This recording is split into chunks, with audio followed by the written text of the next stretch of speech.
Hey, what's up? It's Taclys, and today we're going to be taking another look at an even more advanced character. Now, this isn't going to be a major tutorial with lots of things. We're going to be focusing on one smaller, but very, very important little tidbit of information. I guess you can call it that.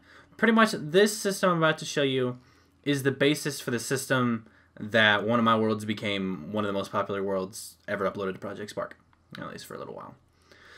So, it is a charge-based weapon system. Fairly advanced weaponry. So, oh, hang on. Long story short, I insert a page here while I'm working on other characters.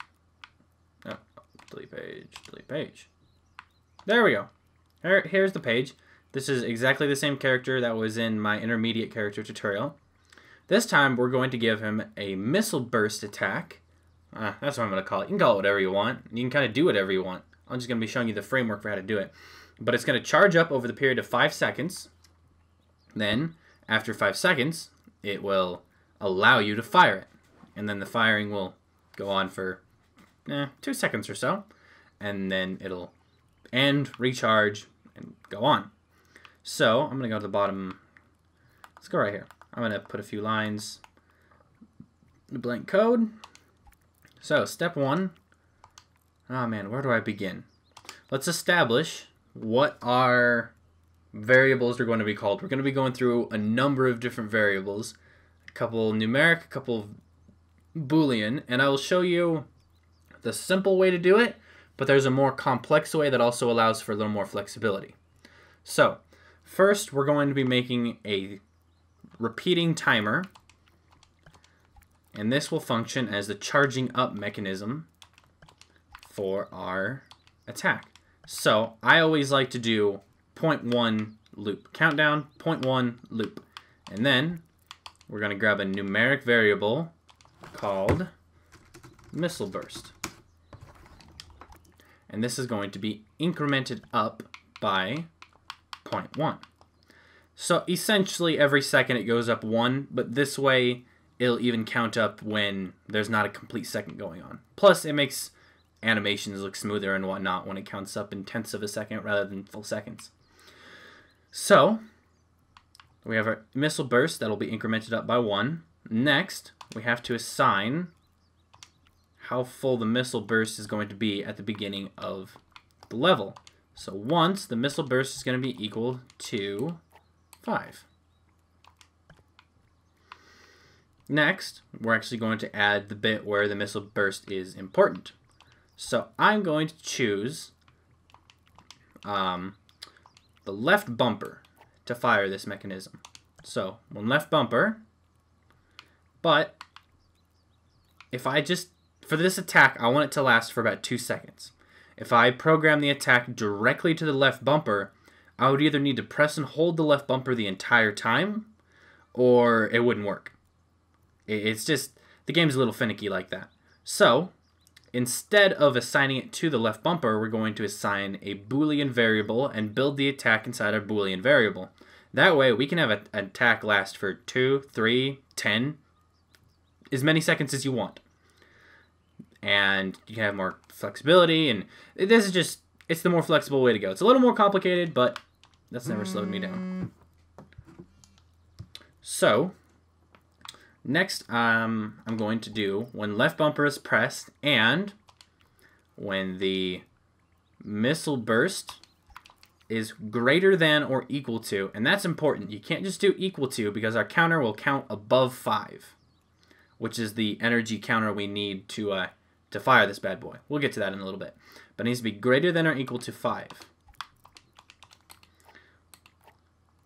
Meaning that the next line of code will not function unless both the left bumper and the missile burst variable, not Boolean, numeric variable, are correct and placed as such. So now we're going to make a new Boolean variable, and we can also call this missile burst, but to keep things simple, I'm just going to call it missile. Missile equals true. Now, when missile burst is equal to true, this is where the fun happens. So first off, we're going to add a quick 2-second countdown to stop the attack. So countdown 2, missile equals false. That will stop the attack after 2 seconds, and we're going to add one more line of code. We're going to set the missile burst numeric variable to 0. So this way, after 2 seconds, our counter gets reset to 0, and it turns off the active attack. Now, whatever we add from here is whatever fun happens. Now, I've done all kinds of wild, unimaginable things in this space that have taken up over 100 lines of code for one attack. But for this one, super simple. We're going to do a very high speed burst of projectiles. So we're going to do shoot. And I personally really love using the red spark effect. It looks really good when it's bursted. So, aggressive spark. Shoot aggressive spark at speed, and this will determine how fast the projectile flies. And this, I like really high, so I'm going to put it at 100. I don't even know if it can go up to 100, but that's what I'm putting it at. Next, we're going to be doing launch frequency, and this one I know has a cap at 50. So we're going to put it at 50. This way, it will launch 50 rounds as fast as it possibly can. Mind you, some of these numbers will get messed up if you're playing with slow motion. I've noticed that. But we're not playing with slow motion here, so you don't need to worry about it. So, I think that's really just it. You can do a lot more here. I mean, the possibility here is as good as you get to endless. This is where it's really fun. This is the general framework. So this, it functions. Now we need to have the player know that it's functioning. So we're going to do display meter, missile burst, and we need to put a max number of 5. So the meter, it doesn't go all the way up to 100, it only goes up to 5. And I'm going to place it bottom left corner.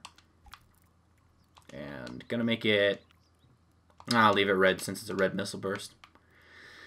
So, let me make sure I didn't miss anything, because not even I am completely perfect. So, every 1/10 of a second, it increments the missile burst variable up by 1. At the beginning of the level, the missile burst is set to 5. Now, this, you don't need to do this if you want the counter to start at 0 when the level starts. But I don't want to have to deal with that, so this is the start of it. Then, when the missile burst variable is greater than or equal to 5 and the left bumper is pressed, the missile Boolean variable equals to true. When missile equals to true, it will shoot the aggressive spark really fast, really fast. After 2 seconds, missile will equal false, and the entire time, missile burst is equal to 0, meaning that the counter cannot regenerate while this is firing.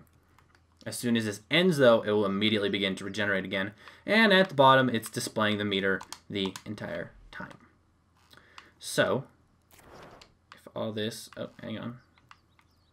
If all this goes according to plan, which I'm pretty sure it will,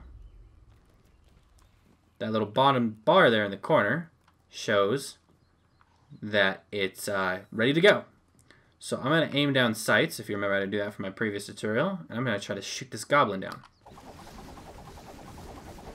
Now that was an impressive burst, and now it's recharging, and I'm clicking it now, it's not firing, and then, oh look at that, it fires again. I don't know if you can hear, but I'm clicking the left bumper as fast as I can, nothing, nothing, nothing, and there it goes. So, especially when combined with the use of aim down sights, and the little help from auto aim, at this range, missile burst cleans up. And of course, just normal shots do too. So, that is the basic for a charge attack. Now, what you do in that line, those lines of code, that is up to you, and I'll be doing more tutorials on awesome things you can do, like spawning minions, regenerating health, flying around, quick time events, all that kind of stuff. It's complicated and it's convoluted, but it's fun and absolutely worth learning. So I would recommend this to anyone who wants a more detailed, complex combat system rather than just button mashing for X, because that gets pretty old pretty quick. But when you have to deal with cooldown times and all that, suddenly the game gets a lot more exciting. And with some more details that I can go into more detail later, you can have different power-ups around the world, decrease cooldown times on your power-ups. You can have the power-ups stop recharging when certain creatures attack you. There's just a lot of flexibility in this system. So, thanks for watching. I hope it made sense and that you learned something from it. And I will see you guys later. Adios.